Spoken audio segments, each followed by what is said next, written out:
Before we get into the show, there is a way that you can help support the show.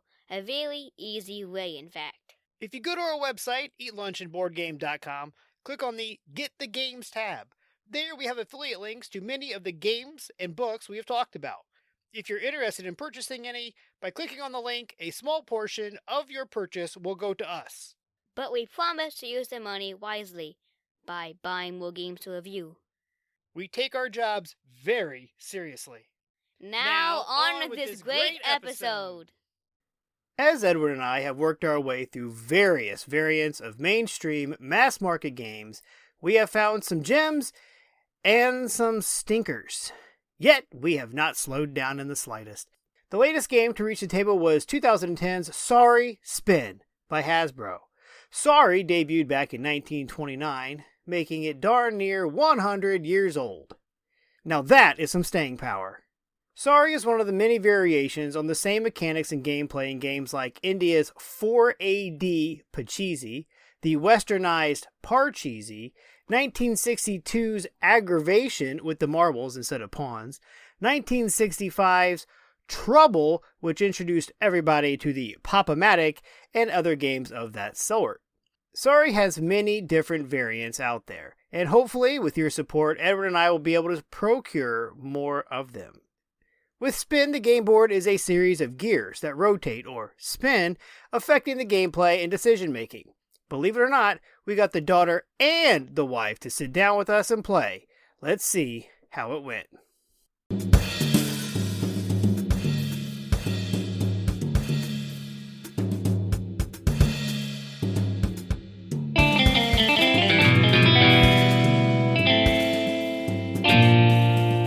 Alright, welcome back to Lunch and Board Game. I'm your host, Adam Collins. And let's take a look at the rule clarity for Sorry Spin.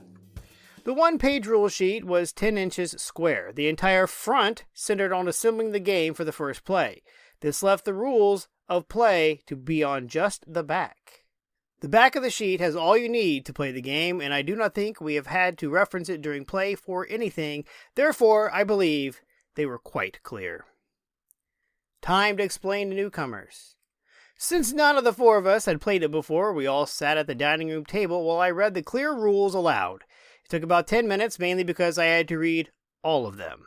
As for future teaches, Sorry Spin would be a simple 5 to 8 minute explanation, closer to the short end if the players are familiar with Sorry or any of the other variations. Gameplay. To set up, you must click the home track pieces into their allotted spots on the main track piece. Spin the main track until all the colored home tracks are lined up with the appropriate spin space. This is the colored space with the circle of arrows on the main track. Then each player takes 4 pawns of their desired color, placing all of them on the start space on the main track. Shuffle the 42 cards. Why is it not 54? I don't know, but hey, I'm not Hasbro. And select the first player to start. The rules suggest that the last player to say sorry goes first, and since I read the rules aloud, that made me the first player. On a turn, the active player must draw the top card and follow what it says. These cards come in a few different flavors. Move yourself forward, move your opponent backward, move forward or backward, move 5 forward or split between, spin the board 1/4 of the turn, or the sorry card, which allows you to take a pawn from start and swap with a pawn on the board. This is where the decision-making shines. You have options. You can bring out a new pawn on any number, not just a 1 or 2 like the original game.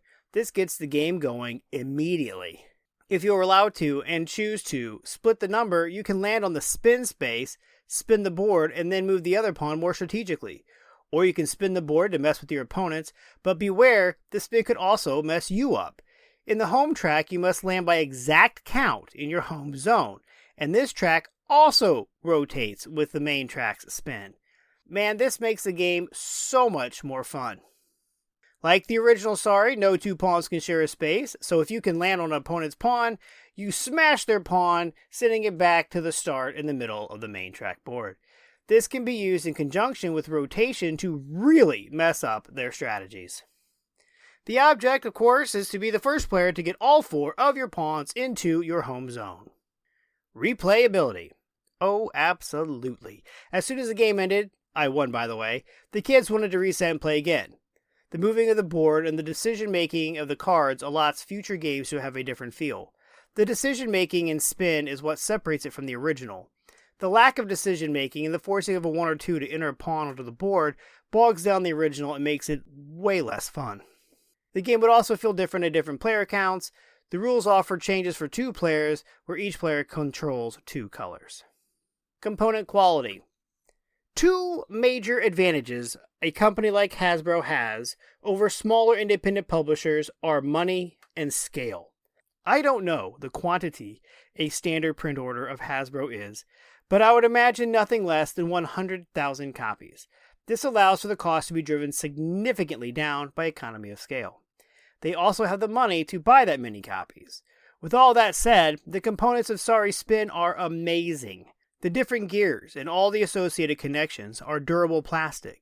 My copy was used and it looks no worse for the wear for a game that is 15 years old. The pawns are of a standard affair, as are the cards. I do appreciate the cards having their own tuck box to keep them from getting all banged up in the box. However, this is the one place I think Hasbro could really improve as a company. Their boxes. Put some effort into organizers, man. You have the money. Protect the games. Lunchtime potential. Absolutely. Sorry Spin would work really well as a game to introduce early into a newer group. It has the name recognition of Sorry, but it looks different, but not complicated or Euro. It just looks different than the original. This makes it approachable. As I stated, the wife played it with us, and I think due in part mainly of just that. It looked familiar and not scary. BGG lists the playtime at 30 minutes, and that seems fair. Artwork.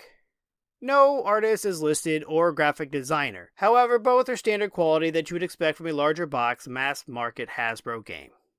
Unlike the standard fare that we've been playing, designers are actually listed. 6 to be exact. David Akers, Andrew S. Burton, Garrett J. Donner, Wendy L. Harris, Michael S. Steer, and Adam Wolf are all credited as designers on Sorry Spin. With the exception of the first and last names, all of them are credited on many more games. Expansions or other. Not shockingly, there are none.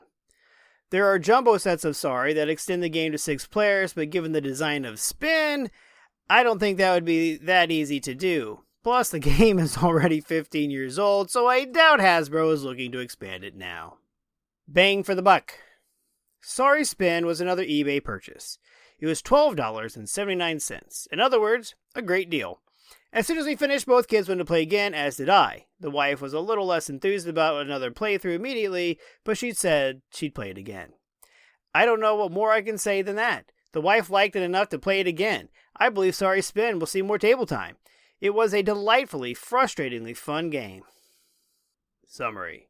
The BGG page for Sorry Spin shows a 4.7 with 109 ratings. That compares to the original's 4.6 and 7,300 ratings.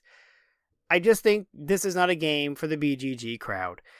They tend to not like mass market games like Sorry and anything by Hasbro.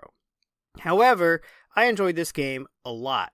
I find it very entertaining, and watching the gears spin and watching everybody get frustrated because they went past their home track or they now can't go in on exact count, all that adds up to a very fun and enjoyable playing experience. And for me, that's what makes this game totally worth the $12.79 on eBay. As usual, you can reach out to us on Facebook.com/EatLunchandBoardGame. Visit our website, EatLunchandBoardGame.com, and leave us some feedback, some questions to answer, or games to suggest us playing.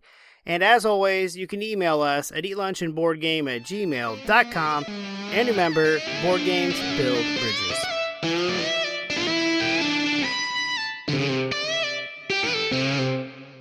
When you're gaming, why not be comfy? Go over to supportplayer.org. Click on the cards, pieces, and dice to get some merch. These t-shirts are some of the most comfortable I have ever worn. That's supportplayer.org, and there's a link on eatlunchandboardgame.com.